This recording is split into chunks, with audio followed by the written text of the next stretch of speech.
Hey there, it's Amelia, and in this video I'm going to show you how to quickly and easily add captions to your videos in CapCut.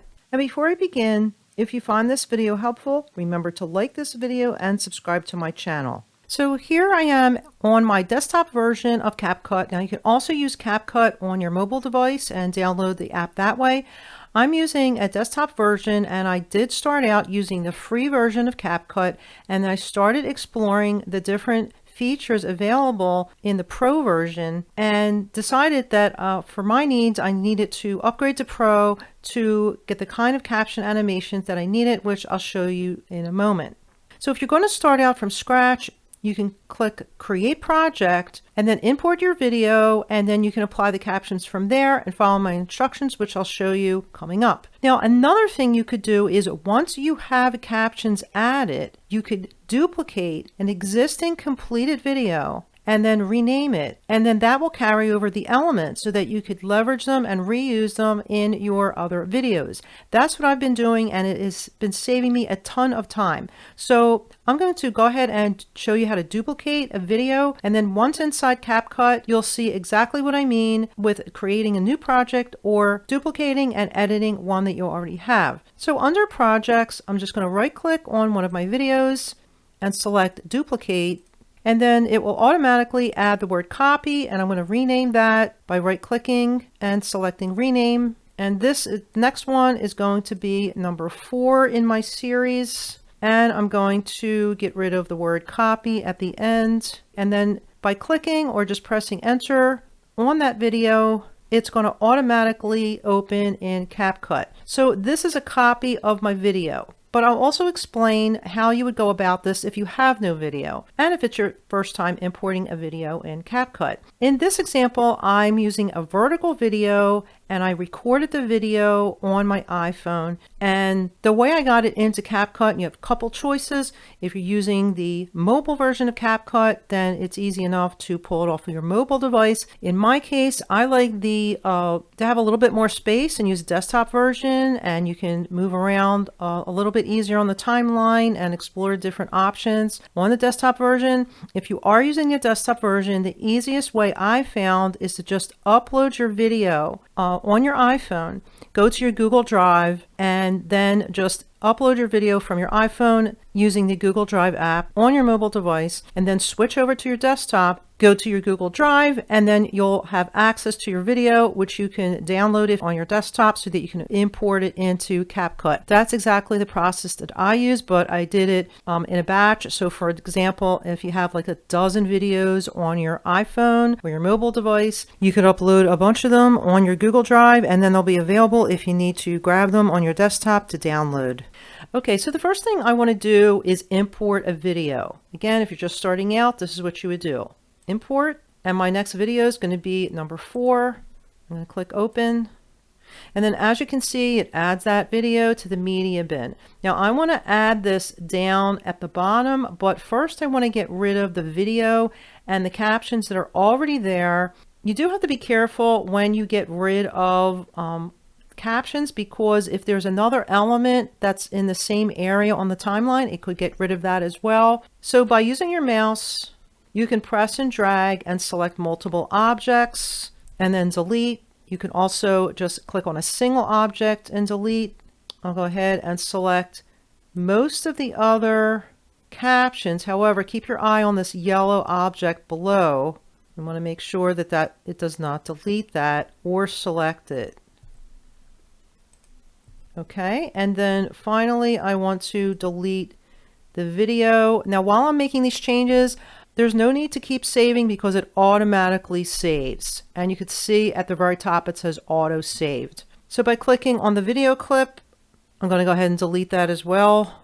Now notice when I did, some of the elements seem to disappear. So I'm going to undo that and just show you that in some cases you need to move some things out of the way in case you want to keep them. So in this case, I have the curved arrow in a couple places.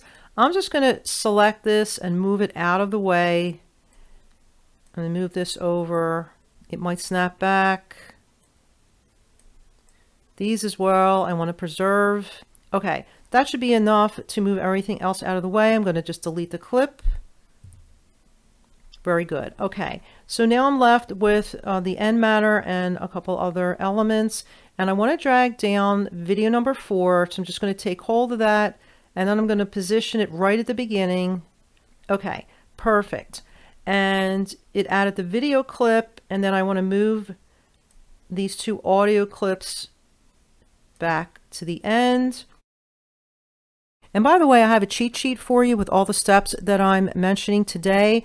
Just look in the description below for more information on that. So the first thing you want to do after you import the video is, after you drag it down to the beginning of the timeline, you want to also pay attention to the word ratio, which is normally here. Now I already have it changed to ratio 9:16, but it normally just says the word ratio, and you would click on it and change to your particular ratio. The ratio for a vertical video like the one I have here is 9:16, so you want to change it to that setting. Okay, next, let's look at how to generate automatic captions. At the top, you're going to select Captions. On the left, you'll see Auto Captions is in blue, select it already, and you're going to click Generate. When it's finished generating, you'll see all these little brown objects above the video. Now by default, my captions are selected. Okay, now that the captions have been generated, we're going to look over on the right pane. We're going to change the font, and I'm also going to add some text animation. Now there's a zoom on the far right, and occasionally you may see me adjust the zoom so I can see a little bit better along the timeline. And if for some reason you don't see this pane on the right, then just click on one of the captions and then you'll be able to see that pane open up. Now I've experimented with the different fonts, and I wanted the type of caption that is in all capitals. You can explore different types of fonts, but I have found that the font called Resolve, which I've set as a favorite, by the way, you want it, if you find a font you like, an animation or any element that you like, if it has the capability of setting it as a favorite by clicking on the star, you definitely want to click on the star, because it is a little tricky to find things later. So you want to just make it easy and set things as favorites. So I'm going to select Resolve, and because all my captions are selected, now that font has been applied to all my captions. Now it does default to the name ZY Resolve in case you're searching for it. Now, when I move the playhead, you'll see that the caption is all in white. Now, the animation that I like, that I've seen on a lot of other videos that I searched for and found, was the type of caption where it changes the word in yellow. Okay, next, let's look at animations for captions. So I select Animation and then Captions. And then the one that I absolutely love is this one here. It changes words to yellow as they're being recited, tries its best to sync that up. You could explore all kinds of animations. I'm going to select this one in a moment, but for instance, if you hover over, you're going to see the animation and what it looks like. So you could explore the different animations. Okay, so the one I'm going to select is this one here. It's actually called Verbatim Color Number 2. So when you select it, it will just give you a few seconds so you could see what it will look like. And then at that point, you probably want to go to the beginning and play your video. And at that point, you can not only see how the captions are going to look, but you can also adjust the text, which I'll show you in a moment. Let's go ahead and click play, and I'll increase the volume. Today's writing tip: solve a problem. Can you guess what my favorite fruit is and how it ties in with today? Okay, so because of the mixed color background, if I wanted to, I could adjust maybe the position so it would be like have the black background, and that looks a little bit nicer. And when you do move one of the captions up, now I do have all my captions selected, but even when I didn't have my captions selected, it adjusted and aligned them all and organized it nicely. So I'm going to go back to the beginning and just start that again.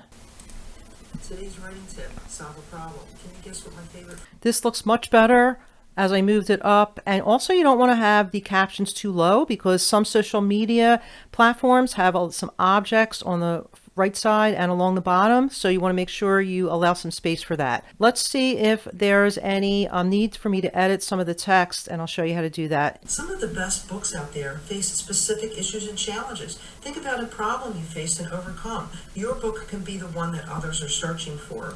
So far it's actually on point. However, if you have a caption that you need to edit the text, maybe it didn't get a word right, what you would do is click on that particular caption. Then you'll see the text over here on the right. Now I do have it in lowercase, but because I have the font that's adjusting it to all caps, then I could just leave it in lowercase. So this particular caption says your book can be the one that others are searching for. And don't worry if the F is here and the OR is here. That's just the way it carries it over in the next line, but it will be together in the caption.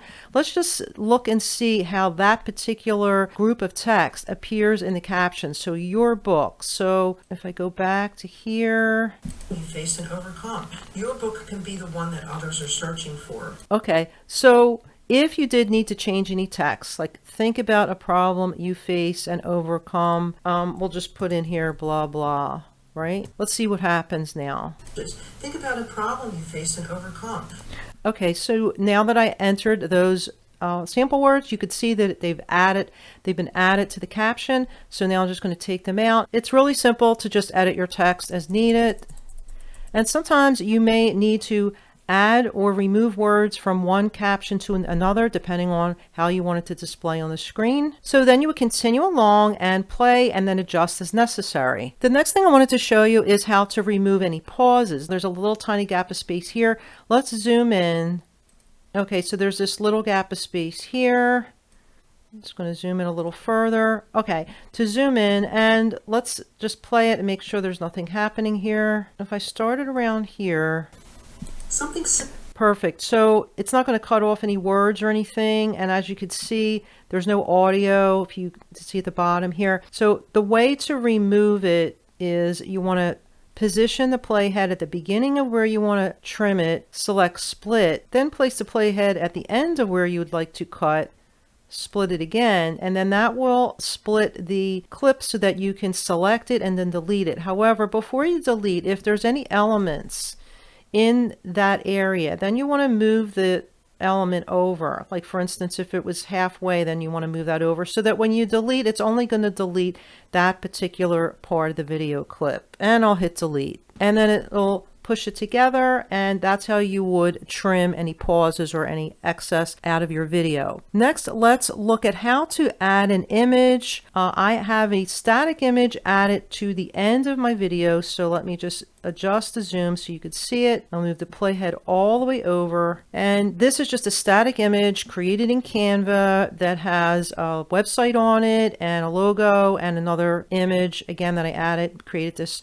in Canva. So all you would do is select import and then select import again and then select the image, and it will be added to your media bin just like if you added a video. It's as simple as that. And then once added, you would just drag it down to the timeline where you would like it. I dragged mine to the end. If you want it somewhere in the middle and you don't have a place for it, then you want to split your video and then make sure that the captions are also moved over, and then you'll be able to put the image in the middle of the video. If you want to add any special animated effects, like I have this particular arrow that I don't need at this point, but in my previous video I had something there, so I'm just going to select it and delete it. But if I did want to add any particular effects or even text, you want to look up here in the menu. You can add audio and you can filter it to commercial only. So you might want to consider that just to make sure that there's no copyright issues.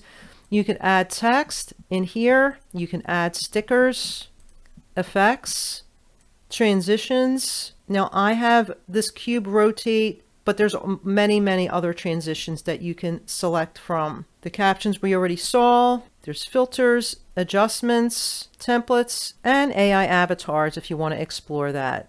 So in stickers is where I searched and looked for a slightly animated arrow, and you're going to see a lot of different elements that say Pro, and then obviously those particular elements you would not be able to use in the free version. So I would say start with the free version, and then if you find that you can't accomplish everything you need to do, then you could look for a coupon and consider upgrading to the Pro version. I'll put some information below how to get started with CapCut, downloading it, and if you're interested in the Pro version, I'll put information in there on how to upgrade and any coupons that I have available. So if I want to add this particular arrow to the timeline, all you have to do is just drag it along in the timeline. If there's not a spot for it, you can add additional tracks as needed for additional elements. And then if you wanted to adjust the arrow, then you could just move it anywhere on the video. And then when I play, you'll see any animation. Solution to time management issues. Remember, the best book ideas come from... Okay, and then finally, I wanted to explain about audio and sounds. So at the end, I decided to add a swoosh noise when I transition to the static image, and I'll play that so you can hear that sound. AuthorEasyButton.com. Okay, and then sometimes I do say my website at the end, but in this case I did not, and I wanted to have it recited, so I explored the auto-generated voice. So as I mentioned, in audio you can search for sound effects, and that's where I found that noise, and there's tons and tons of sound effects you can explore and then just drag them down in your timeline. Just remember to click the star and set it as a favorite, because I found a hard time finding one that I had already used and I had to go find the name of it to search for it. So there's other types of audio and music. Again, I would recommend filtering it on commercial. So I went into text and I considered putting a text box here, but then I decided to convert it to audio, and I'll show you what I did. So let's just say add script, and then I'll type in "this is a test." Okay, and then add to timeline. Okay, so let me just move over.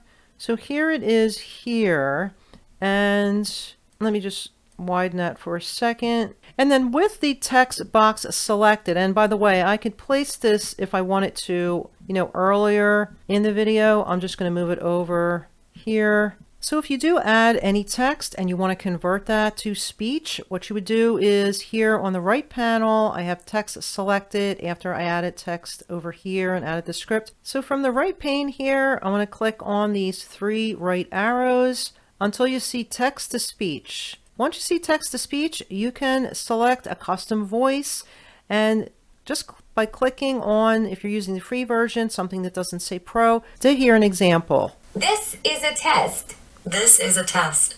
This is a test. This is a test.